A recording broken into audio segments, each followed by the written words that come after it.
Peyğəmbərin həm dostu, həm səhabəsi, həm qaynatası, həm də yeznəsi olmuş Ömərə görə Quranda 3 ayənin nazil olunduğunu bilirdinizmi?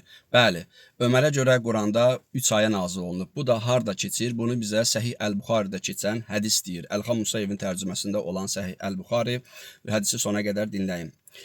Ənas rəvayət edir ki, Ömər demişdir: Mənim dediklərim Allah üçün ayə ilə eyni gəlmiş və ya Rəbbin nazil edəcəyi 3 ayənin məğzini əvvəlcədən mənə agah etmişdir. Bir dəfə mən Peyğəmbərə, ya Rəsulallah, bəlkə İbrahimin durduğu yeri namazgahı edəsəm, dedim və buna dair ayə nazil oldu.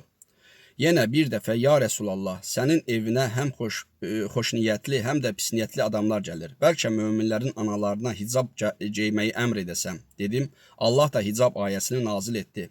Bir dəfə mən Peyğəmbərin öz zövcələrindən bəzilərini tənbih etdiyindən xəbər tutdum və onların yanına gedib dedim. Siz ya özbaşınalığınıza son qoyacaqsınız ya da Allah öz Peyğəmbərinə sizdən daha xeyirlisini nəsib edəcəkdir. Nəhayət onun zövcələrindən birinin yanına gəldim və o mənə dedi: Ey Ömər, bəyəm Rəsulallah zövcələrinə özü öyüd nəsihət verə bilmir ki, sən onları nəsihət verirsən? Yəni Ömər Peyğəmbərin zövcələrinə öyüd nəsihət verir. Bu da Peyğəmbərin zövcələrinin xoşuna getmir. Nəysə özü də həmin zövcələrdən biri Ömərə sual verir ki, yəni mənim ərim mənə öyüd nəsihət verə bilmir ki, sən gəlib bizə öyüd nəsihət verirsən. Uca Allah da bu ayəni nazil etdi. O anda da ayə nazil olunur Peyğəmbərə. Əgər o sizi boşasa, Rəbbi sizin əvəzinizə ona sizdən daha yaxşı zövcələr, müsəlman, mömin, itayətkar, tövbə edən, ibadət edən, oruç tutan dul qadınlar və bakirə qızlar verə bilər. Bu da Əl-Buxari 4483 nömrəli hədisdir. Səhih Əl-Buxaridə keçən hədisdir. Bu hədis tək Səhih Əl-Buxaridə keçmir, başqa mənbələrdə də keçir. Başqa mənbələrdən də biri Səhih Əl-Buxari 4483. Burada Ənas ibn Malik, Ömər ibn Xəttab yəni vasitəsilə Ənas ibn Malik bu hədisi rəvayət eləyib.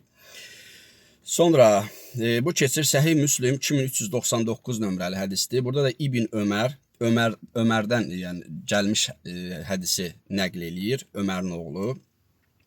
Sonra Səhih deməli Müsnəd Əhməd nömrə 160, Ənas Ömər yəni vasitəsilə gəlmiş bir hədisdir.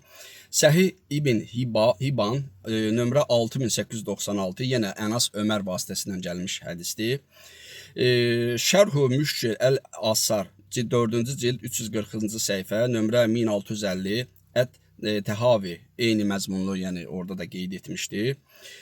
Sonra da keçir Əl-Mucəm Əl-Əfsəd 6-cı cild 207 nömrəli səhifə, 6203 nömrəli yəni hədis.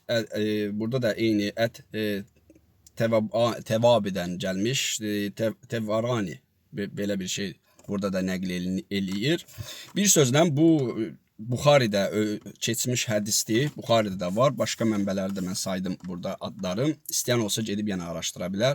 Baxın, tək Peyğəmbərə deyirlər ki, ayə gəlirdi, amma Ömər vasitəsilə 3 dənə ayə gəlib. Bağlanmaq ayəsi, yəni İbrahimin durduğu yeri qibləgah etmək ayəsi, bir də Peyğəmbərin arvadlarının boşasa yerinə başqa arvadları vermə ayəsi. Bunların da mənbələrin hamısını ekranda qeyd edəcəm, videonun aşağısında açıqlama bölməsində qeyd edəcəm. Özünüz də araşdıra bilərsiniz ki, həqiqətən də Peyğəmbərin həm dostu, həm səhabəsi, həm qaynatası, həm də yeznəsi olmuş Ömərə görə Quranda ayələr var. Sona qədər izlədiyiniz üçün təşəkkür edirəm. Bəyənib paylaşmağı unutmayın.